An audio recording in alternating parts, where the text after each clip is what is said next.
Hello जय मसी सबजनालाई। आज तपाईँहरूको माझमा एउटा ट्युटोरियल लिएर आएको छु।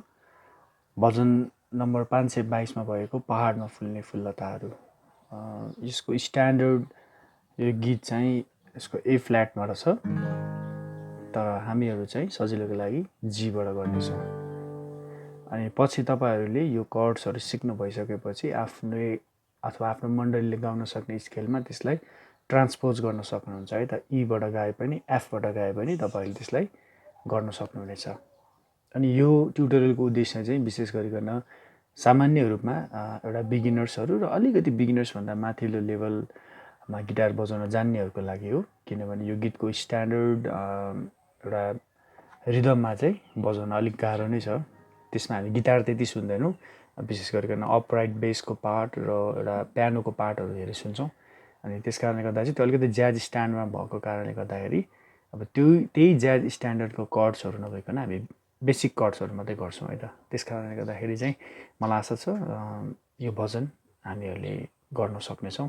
अनि कतिजना मेरा एक दुईजना भाइहरू अनि दाजुहरूले पनि यो गीतहरू चाहिँ कसरी बजाउने अथवा कर्ड्सहरू सोधिरहनु भएको हुन्थ्यो।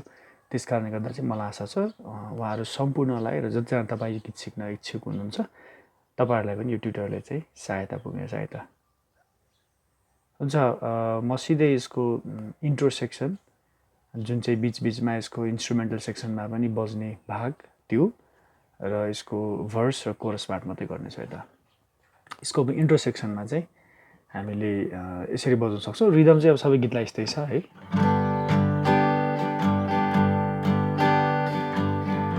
हामी यसलाई यसरी बजाउन सक्छौँ है त। Down down up up down up down down up down up 1 2 4 1 2 3 4 1 2 3 4 1 2 3 4 है त।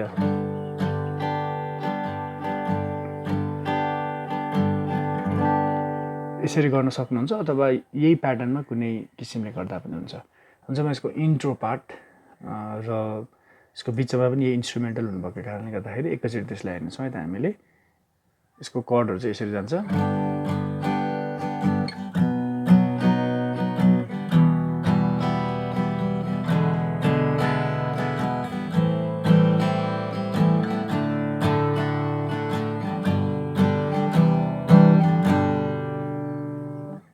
सुरुमा जी, त्यसपछि बी अथवा B7 बजाए पनि हुन्छ, त्यसपछि ई माइनर, त्यसपछि E7 ई डोमिनेन्ट 7, त्यसपछि ए माइनर अथवा यो साइन आउन छोड्नुभयो भने ए माइनरमा ए माइनर 7, त्यसपछि डी अनि जी र सी हाफ हाफ।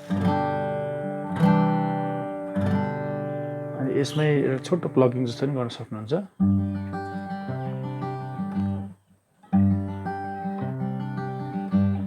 प्राय यही नै दोहोरिरहेको हुन्छ है त। अनि बिचको सोलो सेक्सन्सहरूमा पनि विशेष गरी दोस्रो अन्तराहरू चाहिँ यही बज्छ है। अनि सुरुको पनि हामीले बजाउन सक्छौँ। जस्तो यसमा चाहिँ हामीले डी पावर गरेर डी सी बी र ए बजाएपछि इन्ट्रो गर्न सक्छौँ। म एकैचोटि यो गरिदिन्छु है त तपाईँहरूलाई। 1 2 3 4।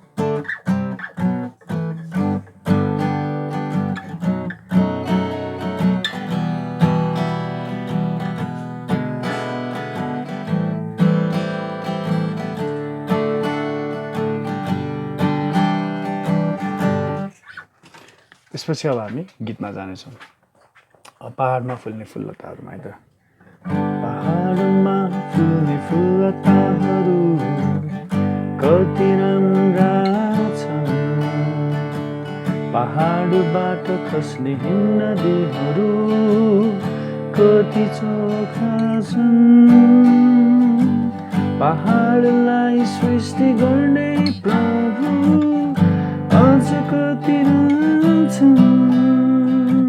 पहाडलाई सृष्टि गर्ने प्रभु कतिमा हुन्छ। अब 3टा भर्स छ यसमा चाहिँ। 3टा भर्समा यही गर्न सक्नुहुन्छ तपाईँले। मेरो स्वर अलिअलि मिलिरहेको छैन, त्यही पनि केही छैन। म एकचोटि यो भर्सहरू मात्रै गाएर देखाइदिन्छु, तपाईँले फलोअप गर्न सक्नुहुन्छ है त। पृथ्वीमा हिँड्ने पशु प्राणीहरू कति अचम्मका छन्, पानीमा बस्ने सबै प्राणीहरू कति आकर्षका छन्, प्रकृतिलाई सृष्टि गर्ने प्रभु कति छन्, प्रकृतिलाई सृष्टि गर्ने प्रभु कति अद्वितीय छन्। ओके, यहाँ लिरिक्स हेर्दै मोबाइलमा हेर्दै गर्नाले गाह्रो भएर लिरिक्स अलिअलि बिग्रेको छ, क्षमा चाहन्छु है त्यसको लागि।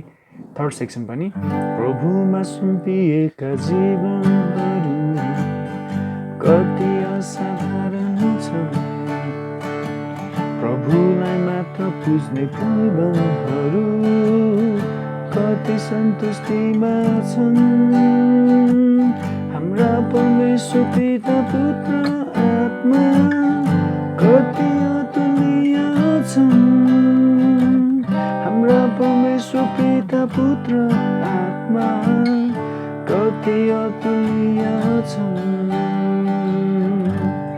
यसमै यति नै छ है त। अब विशेष गरी एक ठाउँमा तपाईँले ध्यान दिनुपर्छ, त्यसमा मैले चेन्ज गरिरहेको छु, त्यो पनि ठ्याक्कै मिलेको छैन, तर त्यसमा तपाईँले G र G7 मात्रै हान्दा हुन्छ है त। जस्तै पहाडबाट खस्ने नदीहरू कति चोखा छन्, अब यसमा पहाडलाई सृष्टि गर्ने प्रभु छन्, त्यसमा तपाईँहरूले चाहिँ गर्न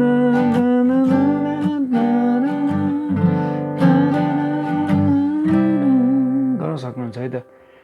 मैले चाहिँ त्यसमा चाहिँ पहाडलाई सृष्टि गर्ने प्रभु G मेजर 7 छिराएको छु,